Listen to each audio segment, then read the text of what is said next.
টানা কয়েকদিনের সংঘাতের পর পাকিস্তান ও ভারতের মধ্যে উত্তেজনা কিছুটা কমেছে।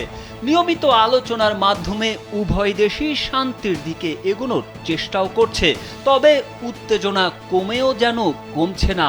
ভারতের দুটি বিমান সংস্থা দেশটির উত্তর ও পশ্চিম সীমান্তবর্তী একাধিক শহরে তাদের সব ফ্লাইট বাতিল করে দিয়েছে। দুই বড় বেসরকারি বিমান পরিবহন সংস্থা এয়ার ইন্ডিয়া ও ইন্ডিগো পৃথক বিবৃতিতে একথা জানিয়েছে। শুধু ফ্লাইট বাতিলই নয়, পাকিস্তানকে কঠোর বার্তা দিয়ে ভারতের প্রধানমন্ত্রী নরেন্দ্র মোদী জানিয়েছেন, অপারেশন সিঁদুর এখনো শেষ হয়নি। স্যান্ডেলিনা সো, রূপচর্চায় আভিজাত্য। এটি আপাতত শুধু স্থগিত রাখা হয়েছে। সোমবার জাতির উদ্দেশ্যে দেওয়া এক ভাষণে এমন হুঁশিয়ারি উচ্চারণ করেন মোদী। ভারতের অপারেশন সিঁদুর চালানোর পর ভারত ও পাকিস্তানের মধ্যে টানা 4 দিন পাল্টাপাল্টি সংঘর্ষ চলে।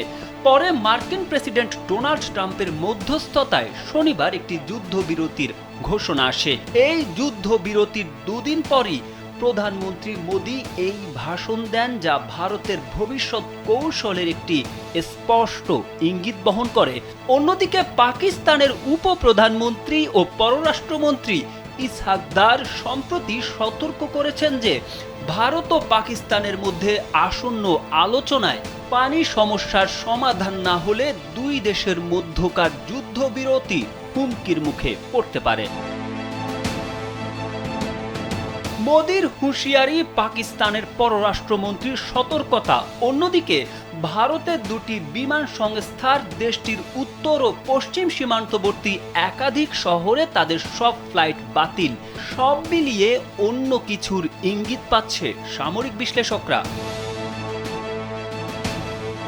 কাশ্মীরের পেহেলগামে ভয়াবহ সন্ত্রাসী হামলার পর পাকিস্তানে চালানো অপারেশন সিঁদুর নিয়ে দেওয়া ভাষণে ভারতের প্রধানমন্ত্রী সাফ জানিয়ে দেন, ভারত সন্ত্রাসবাদে পৃষ্ঠপোষকতা দেওয়া সরকার ও সরাসরি হামলার পরিকল্পনাকারীদের মধ্যে আর কোনো পার্থক্য করবে না।